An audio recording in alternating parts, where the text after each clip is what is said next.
Hi hello friends, welcome back to our YouTube channel Gautami అభిరుచులు. అందరూ ఎలా ఉన్నారండి? బాగున్నారని అనుకుంటున్నాను. నేను కూడా బాగున్నాను. ఇవాళ మరొక రెసిపీతో మీ ముందు వచ్చేసానండి. సింపుల్గా యమ్మీగా తింటుంటే ఇంకా తినాలనిపించేలా కోడిగుడ్డు ఎగ్స్ వెల్లుల్లిపాయల కారం ఎంతో స్పైసీగా ఎలా ప్రిపేర్ చేయాలో చూద్దాం. రెసిపీ చూడబోయే ముందు నా వీడియోస్ కనుక మీకు నచ్చినట్లయితే తప్పకుండా సబ్స్క్రైబ్ చేసుకోవడం మర్చిపోకండి ఫ్రెండ్స్. ఇక రెసిపీ ప్రాసెస్ చూసేద్దాం, వచ్చేయండి. ముందుగా ఎగ్స్ బాయిల్ చేసుకోవడం కోసం వాటర్ని మరియు సాల్ట్ని యాడ్ చేసి ఒకసారి కలుపుకోవాలి. ఇందులో నేనైతే 7 ఎగ్స్ తీసుకున్నానండి. మీకు తగినన్ని ఎగ్స్ని బాయిల్ చేసుకోవచ్చు. బాయిల్ అయిన తర్వాత ఎగ్స్కి ఉన్న పొట్టును సెపరేట్ చేసి ఇలా ఎగ్స్ని ఫోర్క్తో అయినా లేదా నైఫ్తో అయినా ఇలా ఘాట్లు పెట్టేసుకోవాలి. ఆయిల్లో వేగుతున్నప్పుడు స్పైసెస్ ఎగ్స్లోకి ఇంకి టేస్టీగా ఉంటుంది. నెక్స్ట్ మరలా స్టవ్ ఆన్ చేసి ప్యాన్ పెట్టి 1/2 టేబుల్ స్పూన్ జీలకర్ర, 1/2 టీ స్పూన్ మిరియాలు, 15 నుండి 20 ఎండుమిరపకాయలు, 2 స్పూన్స్ ధనియాలు, దాల్చిన చెక్కలు, అలాగే 5 లవంగం మొగ్గలు, జీడిపప్పు, అలాగే 3 యాలకులను వేసి లో ఫ్లేమ్ మీద మంచి సువాసన వచ్చి గోల్డ్ రంగు వచ్చేంత వరకు వేపుకోవాలి. చూడండి, ఇలా వేపి చల్లారిన తర్వాత మిక్సీ జార్లో యాడ్ చేసుకుంటున్నాను.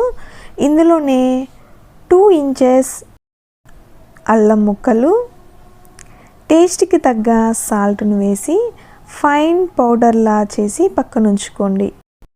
ఈ ప్రాసెస్ అయిన తర్వాత మరలా ప్యాన్ పెట్టి తగినంత ఆయిల్ని వేస్తున్నాను.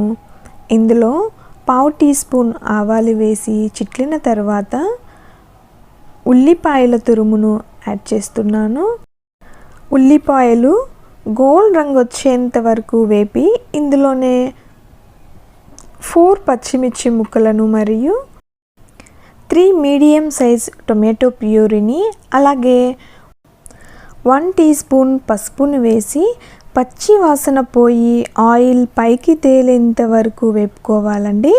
ఇలా వేయించుకుంటున్న టొమాటో మిశ్రమంలో బాయిల్డ్ ఎగ్స్ని మరియు గ్రైండ్ చేసిన స్పైసెస్ పౌడర్ని వేసి ఈవెన్గా కలుపుకోవాలి. ఇలా కలిపి చివరగా తగినన్ని వెల్లుల్లిపాయలను కచ్చా పచ్చాగా దంచి వేసుకుంటున్నాను. మెల్లగా ఒకసారి కలుపుకొని 5 మినిట్స్ వేగితే ఎగ్స్ వెల్లుల్లి కారం రెడీ. నేను ఇక్కడ వేడి రైస్లోకి సర్వ్ చేసేసుకుంటున్నానండి. చూడండి ఫ్రెండ్స్, ఎంత బాగుందో అసలు. టేస్ట్ అయితే ఎక్సలెంట్గా ఉందండి. స్పైసీగా చాలా బాగుంది. తప్పకుండా ఒకసారి ఇలా ట్రై చేయండి. మళ్ళీ ఇలాగే చేసి తింటారు. మరి చూసారుగా ఫ్రెండ్స్, ఎంత రుచికరమైన ఎగ్స్ వెల్లుల్లి కారంను. మరి నా రెసిపీస్ కనుక మీకు నచ్చిందా అయితే తప్పకుండా సబ్స్క్రైబ్ చేసుకుని లైక్ చేసి మీ ఫ్రెండ్స్ అండ్ ఫ్యామిలీ మెంబర్స్తో కూడా షేర్ చేసుకోండి. మరిన్ని రెసిపీస్తో మరలా మీ ముందు వస్తూ ఉంటాను. Thanks for watching. బాయ్.